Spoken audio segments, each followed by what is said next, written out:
U.S. Secretary of State Mike Pompeo is taking aim at South Africa's proposed land reforms outlined by President Cyril Ramaphosa in his State of the Nation address earlier this month. South Africa is debating an amendment to permit the expropriation of private property without compensation. That would be disastrous for that economy, and most importantly for the South African people. Socialist schemes haven't economically liberated this continent's poorest people. In 2018, U.S. President Donald Trump claimed South Africa was seizing farms and that many farmers were being killed. Secretary Pompeo has been on an official tour to Africa, during which he chose to visit Angola, Senegal and Ethiopia, which was his last stop. The three countries I chose were all at unique moments in their own development history. Very different cultures, different parts of Africa, different histories, but in each case too, with real leaders who are prepared to do the right things to help their countries move forward.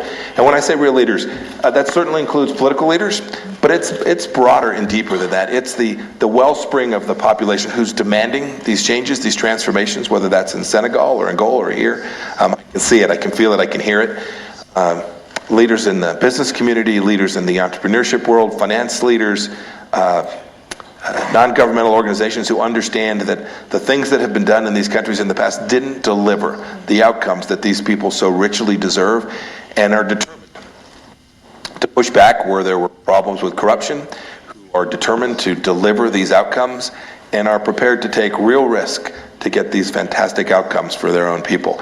The U.S. Secretary of State also took questions from the Executive Secretary of the UN Economic Commission for Africa. You have gone to 3 countries that are working very hard on trying to ensure that they can forestall corruption and track resources. What do you say, and how can the U.S., with your experience, help us to improve this fight on illicit financial flows? We do need to stem it. I think the world has made progress. I frankly think Africa has made progress as well. The leaders that I spoke with in every country all took on board the desperate need they had to control that illicit financing. They see it, they see that it escapes their capacity to control. They know that it's bad for their people. They know that it deteriorates from their tax base to generate even further opportunity for their people. Each of those negative ramifications are serious matters. We're committed to it. We will come to countries when we provide foreign assistance, and we'll often come with technical help. In addition to the resources, the money, we'll embed members of our team in financial institutions or in central banks or in other governing agencies, law enforcement, the equivalent of our Justice Department, who work on these illicit cash flows, or finance ministries. We'll put our people, our technical know-how. These are complicated issues. They are international issues. They extend far beyond the borders of any one country. We collectively have to get it right. I spent a lot of time when I was a CI director working on the information side of that, to make sure that the data set was available. I haven't spent as much time working on the regulatory piece of that, but I know the United States is committed to that, and it's important to get right here in Africa. This is your last stop before you leave the continent. Tomorrow, the G20 Ministers of Finance and governors will be meeting to talk about the state of the world. What is the message from Africa that you will send to them? There is enormous opportunity not only for Africa here, but for the world. This is a continent that is growing. It is a continent that has been behind the power curve in its capacity to achieve all of its opportunity, not only the economic opportunity that we have spoken to, opportunities for religious freedom, opportunities for all of the things that humanity cares so deeply about. I would urge them to recommit to this, and we'll have massive economic benefits to places like the United States of America if we get this right. The young women that I was with this morning were all exporting to our country.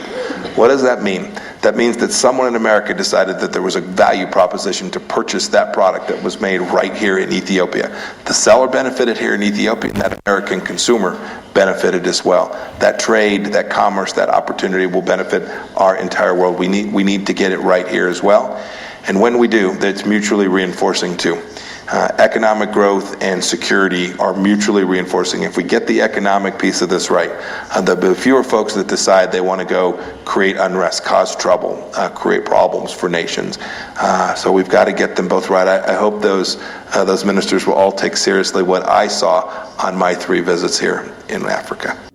The US says Americans are interested in investing more in Africa, but need reassurance about security and transparency of African government policies. The US Secretary of State has discouraged the African continent from depending on foreign aid, but instead grow to self-dependence by encouraging its own private sector to invest more in the continent.